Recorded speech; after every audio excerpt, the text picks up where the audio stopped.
Hi, everybody. Hi. Oh, how you doing this morning? So nice to be here again after such a long time. Today, we are going to talk about fixing our mistakes. So, all of us obviously make mistakes throughout our lifetime and in previous lives as well. Sorry, just making some adjustments here. There we go. And what do we do about that? How do we fix that? So that's what we're going to be talking about this morning. But before we do, as always, we want to establish our bodhicitta motivation. So bodhicitta means the wish to attain enlightenment for the benefit of all sentient beings without exception. So that's the whole thrust of this path. Everything we do, we try to do for that reason, so that we can attain enlightenment for others. So we can remove our own suffering and help others to remove their suffering as well. Okay? So please, if you could just take just a moment to have that motivation. If you're not Buddhist or that doesn't make sense to you for whatever reason, then just make a wish that the time we spent together this morning benefits not only you, but all others.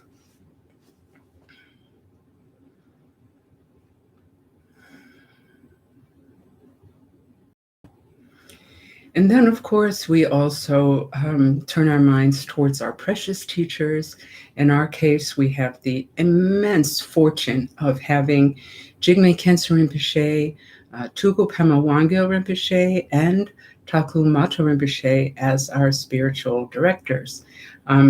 They are exceedingly wonderful, wise, and compassionate. And so we ask for their blessing so that we can, really understand the teachings, because there are so many teachings and they are, have all kinds of levels, some of them extremely subtle. So we want to be able to understand them and to put them into practice in a really authentic way to the best of our ability. So we just ask for their blessings so that we can do those things. All right, so as I said, we're going to be talking about mistakes, okay? So I want to begin just with why do we make these mistakes in the first place? And I'm not talking about the kind of mistake where you take the wrong exit or, misspell something, right? I'm talking about sort of the, negative acts that we do, lying, being unkind to others, not being as compassionate as we could be, this kind of thing, okay? So I want to first approach why? Why do we do that, okay?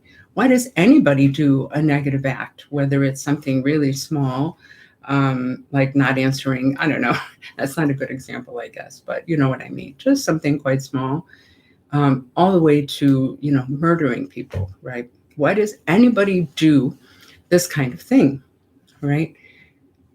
It might seem counterintuitive or a little bit strange, but the reason that anybody does a negative act, whether it's us or others, is in the search of happiness. Okay, so how does that work? How does that make any kind of sense? Well, when we feel uncomfortable, when we feel hurt, when we feel annoyed, when we feel angry, maybe even when we feel someone else maybe triggers something from our childhood, or reminds us of an abusive parent or something like that, we can project onto them and then act in a way that is negative.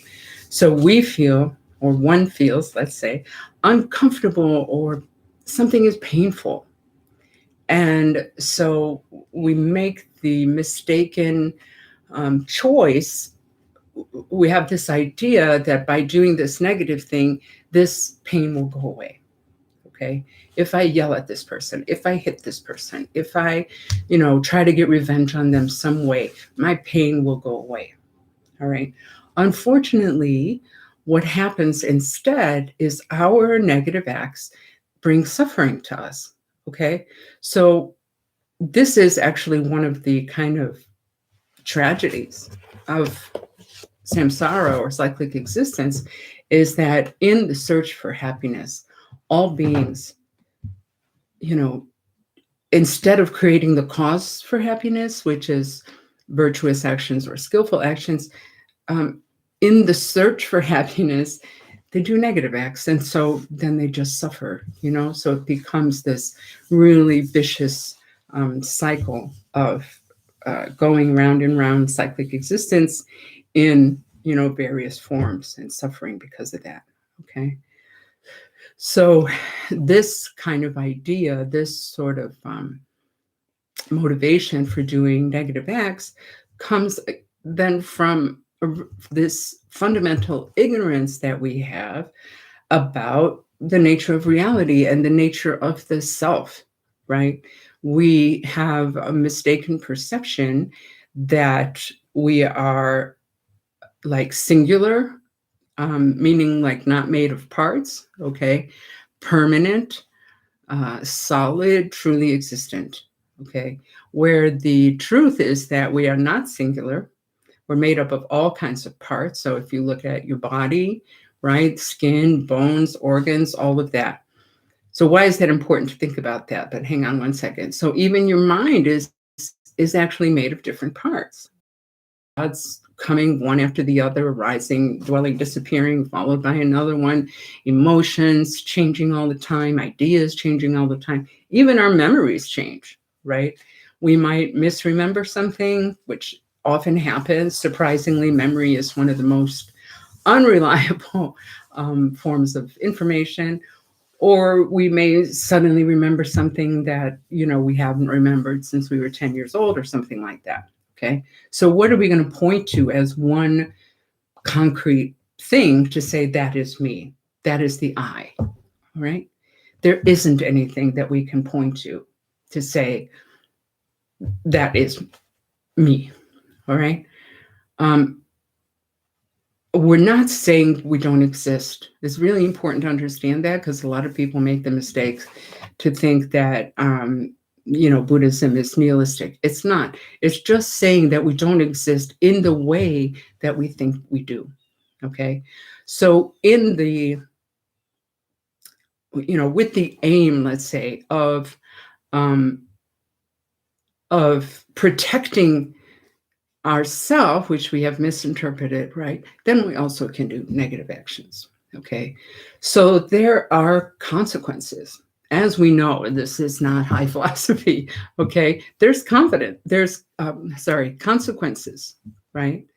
There is in the moment pain for the person or animal or whatever that we have injured physically, emotionally, mentally. Okay. They experience pain. And then there's, a consequence for ourselves, even in the moment, which we normally kind of gloss over, right? Even in the moment, we are actually feeling pain. We don't see it. Usually we don't notice it, okay? Let's say that, we're really talking trash about somebody, all right? In the moment, that might feel very juicy, very delicious, right? And we're feeling quite excited. But if we look a little bit deeper or a little bit later, either a moment later or a few hours or the next day or whatever, we'll see there's a kind of nauseous feeling, like it just doesn't feel very good. And that's worth paying attention to, okay? So that's like the pain we have in the moment. And then there's the pain that's coming, which is karma, law of cause and effect. By the way, just a side note, karma is not only negative karma, okay? We see that a lot in social media, karma's going to get you. I can't wait till karma comes. It's not revenge, all right? There's also good karma, so we should remember that. But anyway, look at the talk on karma if you want to know more about that. So it causes the other person suffering in the moment. It causes us suffering in the moment, whether we realize it or not, and suffering in the future. So we want to avoid these things, not only avoid them now in our lives right now, which of course is something we want to do, but also to kind of try to address the negative acts we've done in the past. Okay. So how to fix it? now we get to the point here. All right. So one of the ways is just the ordinary ways that we would normally try to, repair a relationship. Okay. So if it's skillful, then we approach that person, apologize, um, tell them we'll be, much more careful in the future, and we're really sorry we hurt them, and this kind of thing. Okay. That's not always skillful. Just like if you look at AA or similar programs, there's a recognition that sometimes approaching somebody can actually cause them more pain. So if we think that's the case, then we don't want to approach them. But if we think, approaching them will help, then we definitely should. Okay. And anything like that in this sort of ordinary way of fixing or trying to fix something that we've done. Okay. So that's one way. Another way is to rely on, I'll get to that last. So another way of doing that is to do something that is like the antidote to that particular thing.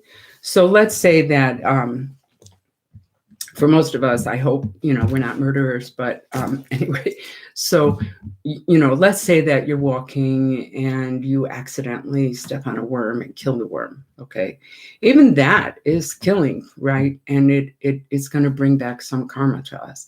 Not as strong, of course, as if we killed a person on purpose, right? So there's some things missing there, right? We didn't mean to, we regret it, and we feel bad about it, and so forth. That's also part of the system. So let's say that we do that, we step on a worm. So maybe to counteract that, we can save worms. Okay. So this is something I do on a regular basis. Everyone around here thinks I'm some kind of amazing fisherwoman because I buy bait. I buy live bait when it comes out, in the summer. If I pass a sign and I have time, I will stop in there. They have those signs, live bait, in front of gas stations and sometimes grocery stores also.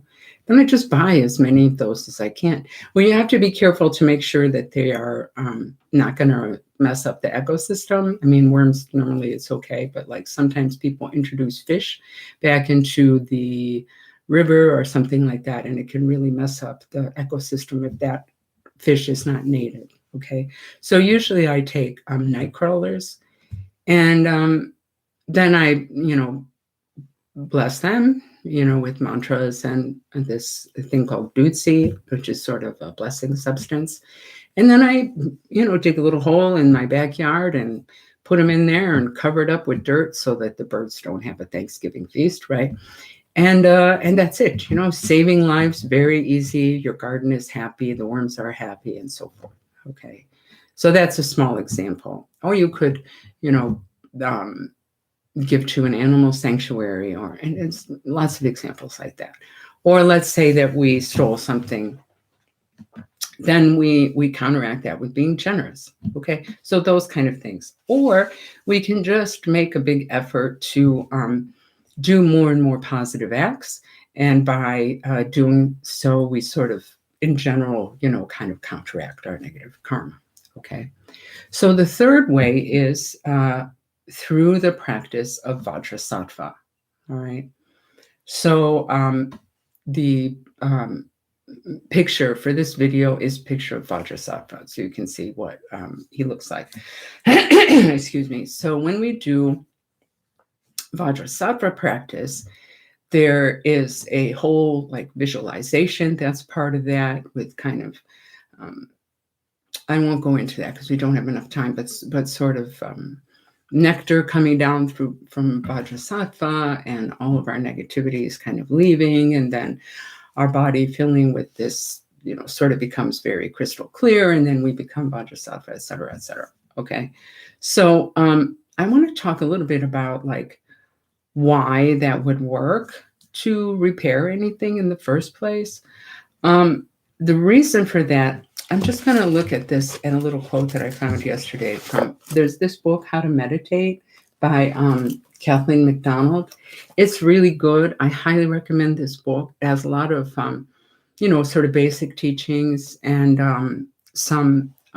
a lot of analytical meditations that have to do with those teachings. So I really recommend this text. So here she says, the purification process is basically a psychological one, which is true, right? As Lama Yeshe says, it is our mind, and on the basis of that, our actions, right, that creates the negativity, and it is our mind that transforms it by creating positive energy, right? Although, we ourselves do the work, right? We might rely on the Buddha, rely on Vajrasattva, but we are the ones who do the work. They can't forgive us or save us. There's no savior in Buddhism, unfortunately, right? But anyway, the work relies on us, okay? We created the karma, only we can clean it up, all right? So karma is not something that exists outside of ourselves. This is why it works, okay? Why essentially mental practice works is because our karma actually exists in our own mind, all right? That is the sort of very subtle part of our mind called the alaya that is the sort of store of our karma and which kind of, that's not really a good way to say this, but it sort of is the thing that carries our karma, let's say, from one life to the next, okay? So as this is a mental thing, then a mental practice can fix it, all right? Can purify that karma. A mental practice like Vajrasattva. So that's mainly what I'm sort of focusing on today, okay? So the four powers that they talk about in relation to this practice are first the power of support, okay? So that's Vajrasattva or Buddha or a couple other things. And then the power of regret, all right? So be careful with that one because it doesn't mean guilt, all right? Regret is, oh, I wish I hadn't done something wrong, you know? Guilt is, I am a bad person. And then if we have guilt, then we don't really feel there's a way to remedy that, right? We feel really stuck with that. So there's really no place for guilt in Buddhism. The other thing about guilt is that, I don't know, I forgot what I was going to say. Doesn't matter. Okay. So we regret. So we regret in this way. Oh, that's what I wanted to say. So the law of karma, the law of cause and effect, is not, although it sounds this way, it's not a moral judgment. It's just like a fact, that we make mistakes sometimes, and we're just trying to fix those mistakes. That's it. It's not, oh, I'm a bad person, we're not taking our mala and beating our back with it, it's just like that. And I heard something interesting in a teaching last week where the teacher said, the Buddha never said we're bad for being in cyclic existence. He never blamed us for that. He just tried to show us ways that we could be happy and that we could, get out of this cycle of suffering. So that's a very interesting point. Okay. So we regret in a very sort of, let's say, logical way without judgment. It's very tricky for us who were raised as Catholics like myself, or I think just general Westerners in general, with the Judeo-Christian traditions have a lot of sort of inbred sort of, focus on guilt. So we have to be really conscious about kind of separating out those things and making sure we understand things properly. So we regret in the way that we might regret drinking too much, and the next day we have that pounding headache and the room is spinning and please don't make any noise and we feel like puking, all of that, like that type of regret.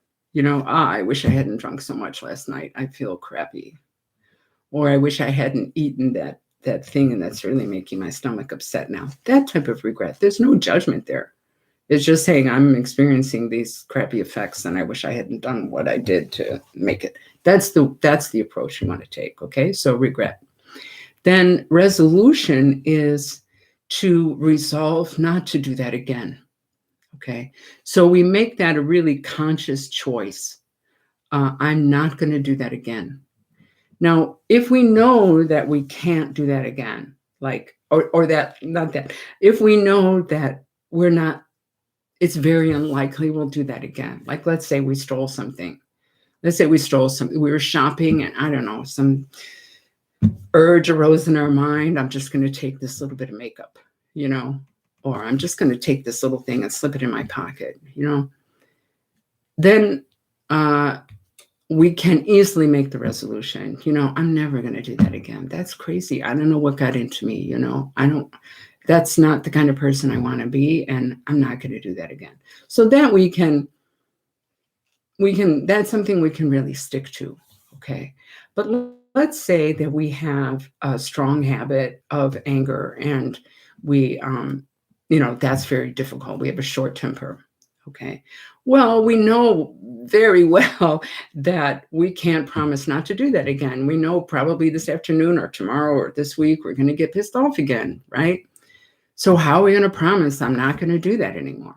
Okay. Well, in that case, we make it short periods. I'm not going to get angry for the next 5 minutes. Okay. And we might do that for a little while. And then we increase the time, 10 minutes, half an hour, the morning, the evening, the whole day, the whole week, like that. Okay. Slowly increasing the time. All right. Why do we need to make this resolution? We need to do this because it brings this, this way that we're trying to change into the front of our mind, rather than being something kind of vague in the back of our mind. Okay. I promise. And we don't have to promise to a person, but just to kind of vocalize it, to make it more real to us. I'm not going to do this again. I vow not to do this again. So it brings it to the front so that it's just more conscious. We're more aware of it. And then if we do it again, then it again makes that more clear, makes it, oh, I said I wasn't going to do that, and here I am doing it. Okay. I'm going to try. I'm going to do better tomorrow. I'm going to really try. Right. So it's very, very useful. It's a good psychology. And then there's the antidote, which is what I talked about before, right? Doing positive acts that directly are an antidote to whatever we did. And let's say we're talking bad about people, then we can create the habit of noticing the good things in people, right? And talking about those. That's so much better. It's so much more joyful. Like, this was a problem that I had years ago of really enjoying kind of making with other people, right? Making a lot of snarky remarks about someone and kind of laughing about them and this kind of thing, right? Which at the time I thought, as long as they don't know I'm saying these things, then there's no harm. Okay. It's totally untrue. All right. And I noticed, like what I said earlier about doing something negative, it kind of made me feel sick, and there's always that chance that someone will overhear you. Right. And we're also, when we do that, we're like feeding that negativity in others, whoever we're talking to. So it's really not a good thing. So when I noticed, when I, started on this path, that I did that, because I didn't even really realize that I was doing that, I consciously tried to change that. And I did like that, by noticing positive things in people, by bringing up those positive things to others, right? Oh, she's so nice, or, oh, look at her talent with translation, or he's such a good artist. Did you guys see that? It brings me joy. Even just saying it now in relation to imaginary things, I feel more joyful. Okay. So we can do things like that. And then there's just kind of bodhicitta, which I talked about at the beginning. Relative bodhicitta is what I mentioned at the beginning, and absolute bodhicitta is the understanding of emptiness. Okay, so there's alternate 4 powers, which I've seen in other teachings. So in that case, the first one is recognition. Okay, so that is recognizing that we've done something.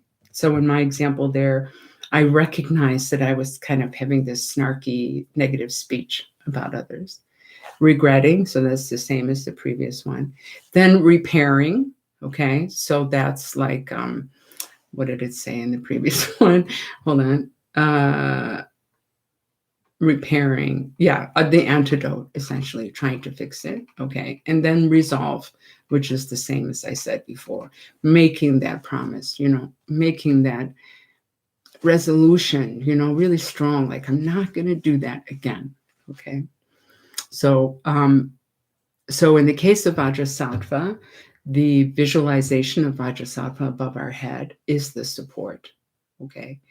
And then the mantra recitation, which we're going to actually do at the end in the closing prayers. By the way, if you don't have those already, a link for them is in the description box. So mantra recitation, this 100-syllable mantra, it affects ourselves positively, okay? Through the recitation, the mantra itself is like Vajrasattva in the form of sound. And all the mantras are like that, all right? Mantra, the word, by the way, the word mantra means mind protection, okay? It protects the mind. So, I won't go into that. So we do this recitation. It's the form of, in this case, Vajrasattva. It's Vajrasattva in the form of sound, okay? Then there's a kind of like, not to go too woo-woo on you, but there's a sort of vibration that it sets up in the body and in the subtle body. And by subtle body, I mean, probably most of you are familiar with that, the system of chakras and channels and this kind of thing. So it sets up this kind of positive vibration there, okay? So I would say, I'd say a couple more things about this. Like when I began Vajrasattva practice in my first 3-year retreat, it was so interesting because you have to do these preliminary practices called Nundro, you have to accumulate 100,000 times refuge, bodhicitta, Vajrasattva, and some other things, okay? So I had to say this 100-syllable mantra 100,000 times. And in doing that, I noticed like there was an effect on myself, on my non-existent self, okay? There was an effect on my mind. I felt an effect on my body, and I could really like become much more aware of what I have done, what I am doing at the moment, what I want to do in the future, and so forth in regarding my positive and negative acts. It was so incredible. It was very, very helpful. Okay. Another interesting point about Vajrasattva is that, shoot, I lost my train of thought again. Hang on a second. Is healing. So sometimes, especially those of us who come from a Judeo-Christian tradition, we can unknowingly, unconsciously like connect guilt with this practice where and they use, unfortunately, the word like confession, which sounds very, right? It's not confession in the way that we normally consider confession. It's all of those things: recognition, regret, repair, resolve, okay? And so if we're thinking of it in terms of confession, or in terms of I'm a bad person down here and Vajrasattva's holding up there, it can be an unpleasant practice if we're seeing it incorrectly like that, okay? It can be something where it just increases our guilt and we feel like, oh, I'm a bad person, Vajrasattva's a good person, this kind of thing. But Vajrasattva is about healing. So if we see Vajrasattva as a healing force, then there's a great deal of openness, gentleness, relaxation in this process. Vajrasattva, this practice, is helping me to heal. All right. Heal my negative karma, heal the misperceptions I have, heal the habit I have of, doing negative acts in an effort to get rid of my pain. Okay. So another thing I want to say, the last thing I want to say about this is we can't change. Okay. We can't change what we've done in the past. Right? We can't go back to lifetimes and lifetimes ago and not kill somebody. Okay. But we can change what we do right now in this very life. All right. One thing is we can change how we react to the suffering we experience as a result of our negative karma. We can change that.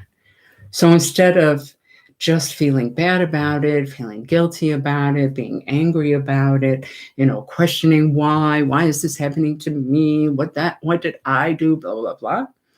We can take our suffering on the path. Okay. And what that means is that we try to do these things: recognize, regret, repair, resolve. Okay. Or we can use our suffering to develop compassion for others. Who else is suffering from, chronic pain? Many others are. So using our pain to develop compassion for others. We can use it to contemplate impermanence. Yesterday I didn't have this pain. Today I have this pain. Maybe in the future I won't have this pain. Like that. That's taking things on the path. And like I said, we can do Vajrasattva practice with those things. So we can't change the past, can't change what we've done in the past, but we can change now how we react to that, okay? And we can change our experience in the future by changing what we do now, okay? So the more we let go of our habits of, negativity and create habits of doing positive acts. So meaning, like, let's say we have a lot of anger, we make an effort in developing patience. And if we make that effort in developing patience, our habit of anger gradually declines on its own. Okay? So things like that. So the more positive or skillful acts we do now, the happier we'll be in the future. So we can change things. Okay? All right. So before we go on to the meditation, let's see if anybody has questions. I usually leave it for the end, but I have a minute. So let's see if anybody has a question. You can put it in the chat if you do. Okay. I don't know if your chat's maybe that way. My chat's this way. So I'll give you a little minute while I have a glass of water and see if anybody has a question.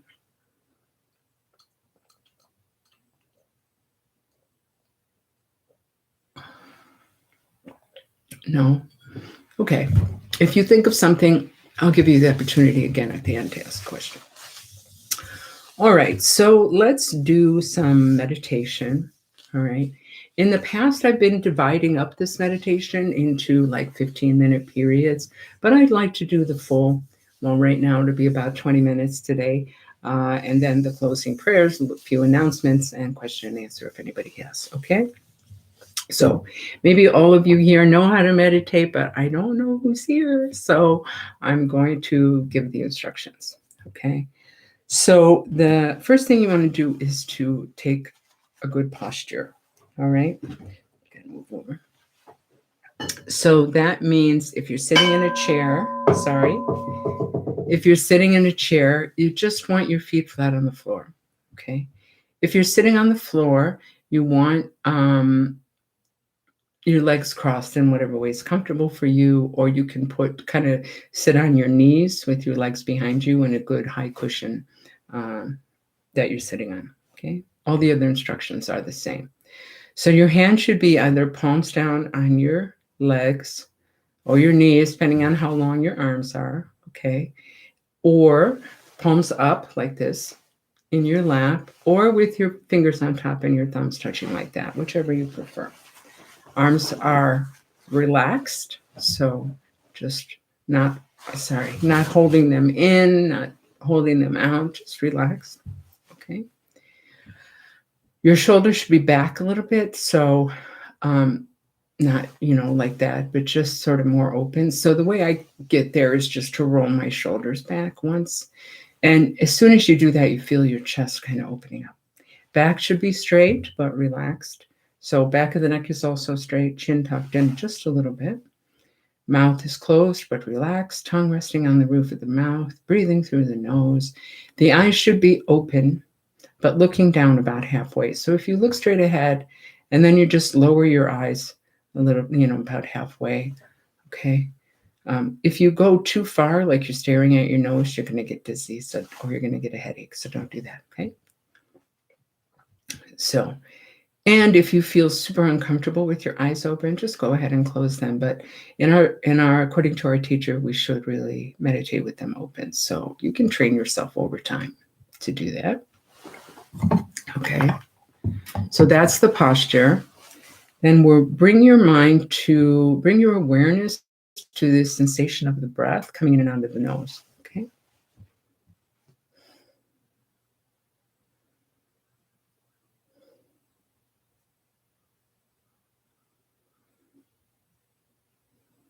All right. So what we're trying to do in this practice is just maintain consistent awareness of the breath coming in and out of the nose, that sensation.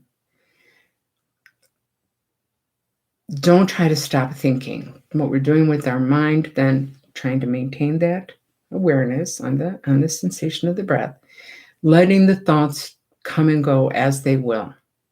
Okay, not pushing them away. We're not drawing them to us. We're not judging them. Oh, that's a really bad thought. Oh, that's a really great thought.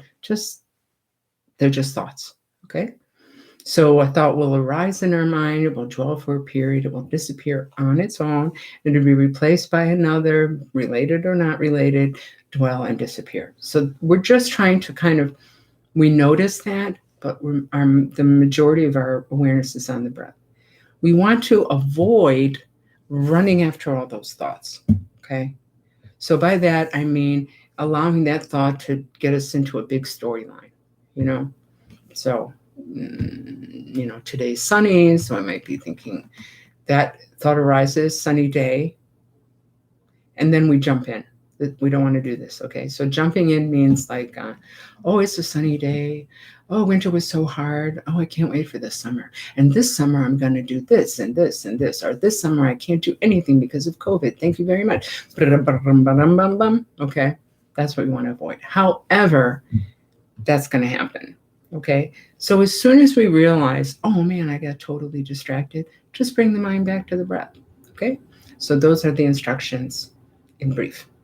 Posture, awareness in the nose, letting the thoughts come and go without getting involved. If we do, just bringing the mind back to the breath. Okay. All right. So let's begin that now.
Now, if you like, you can begin to count the breaths, counting either every in-breath or every out-breath up to a total of 10 breaths. So doing so helps us to realize more quickly if we've gotten distracted, because we'll notice we lost count, okay? So let's say you get to 4 and then you jump into some kind of big storyline. As soon as you realize that, so bring the mind back, start again at 1. If you get to 10, go back to 1. If you go beyond 10, just come back to 1, okay? So if you want to do that, please do it. Start now. If you don't want to do it, perfectly fine, okay?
Check your posture, please.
Okay, so before we go into the closing prayers, does anybody have a question? If you feel like, oh, my question's going to take a long time, just write in me, okay, and then I'll wait for you to compose the question. And if I don't see any of that, then we'll just go on to the closing prayers. So I'll give you a little minute to consider.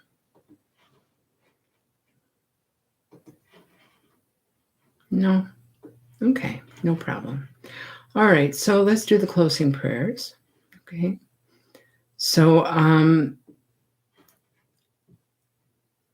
want to just say, so we'll look at that first one. It says a prayer to Parnashabari. So that is she's an emanation of Green Tara, who is the female Buddha of compassion. And Rinpoche gave us this prayer to help counteract COVID. So we're just going to say that once in English, and then we'll say the mantra 3 times, okay? Lady, Holy One, enlightened and compassionate, appear now as the leaf-clad goddess, healer of disease. Do not turn away, but in compassion, take myself and all beings of this age of 5 degenerations. Perform your deeds of soothing, purging, and cauterizing all the pains of illness, plagues, and pestilence. Om Pishatsi Panashavari Savatsola Prashamanaye Soha. Om Pishatsi Panashavari Savatsola Prashamanaye Soha. Om Pishatsi Panashavari Savatsola Prashamanaye Soha. Now, the next 4 prayers are prayers for the long life of the Dalai Lama, Jigme Khyentse Rinpoche, Tulku Pema Wangpa Rinpoche, and all the lamas in general. These we're just going to say in Tibetan. Okay? Kanri wawe kowe shinkamsu pendande wa malu jungwene chenre si won den singyam so yi shape gyaga patu tengyu shi. Om Swasti Jigme Rajam Seya Chinlaki Kense Karun Sin Uden Chok Sabsum Mishi Doje Tatenchin Tendra Mempe Trineta Shin Sho. Om Swasti Selai Kyam Se Chinlak Tenjun Neilun Sin Takse Gyurju Pema Wong Sangsum Nadre Gyapo Taten Neilap Chenten De Shaitan Tage Sho. Nama Kunkam Sampo Suadep Chatu Kutse Ringwa Suadep Trine Tashinge Pa Suadep Nama Dandre Wame Pa Chingi Lo. Okay, so the next one we'll say once in English, once in Tibetan. By this merit, may all attain omniscience, may defeat the enemy wrongdoing. From the stormy waves of birth, old age, sickness, and death, from the ocean of cyclic existence, may I free all beings. Sonandi tamche sikpani tomne nye pedranam pamche shing kegana chi banon trupayi sipe tsole drowa sho. Next 2 we'll do just in English. May bodhicitta, precious and sublime, arise where it has not yet come to be, and where it has arisen, may it never fail but grow and flourish ever more and more. As long as space endures, as long as sentient beings remain, until then may I too remain and dispel the miseries of the world. Next one we'll do just in Tibetan. Nandra resum nana chukung angude yashe ropa chamlebe sabsan eljo chempe nyamnen la yami duki tile roshi sho. Then the 100-syllable Vajrasattva mantra to purify any mistakes we might have made. Om Vajra Sattva Samaya Manupalaya Vajra Sattva Tenopa Tishtadrito Me Bhava Sutokayo Me Bhava Supokayo Me Bhava Anurakto Me Bhava Sawasiddhi Me Prayatsa Sawakama Sutsa Me Chitam Shriyam Kuruhum ho Bhagavan Savatata Gata Vajramame Munsa Vajri Bhava Mahasamaya Sattva.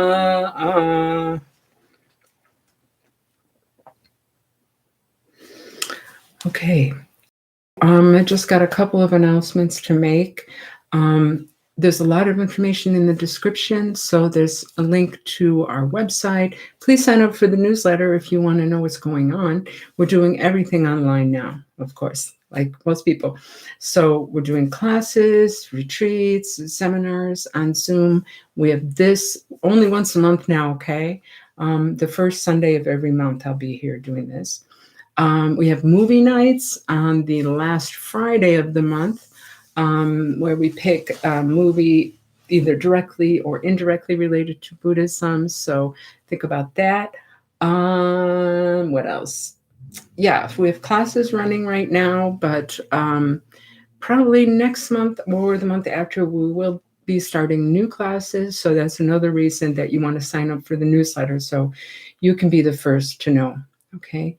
If you can or want to, please click on the donate link below. And we really, actually appreciate and need donations. We're not at our physical center anymore, but we still have all the bills as if we were there. So please help us to cover that if you can.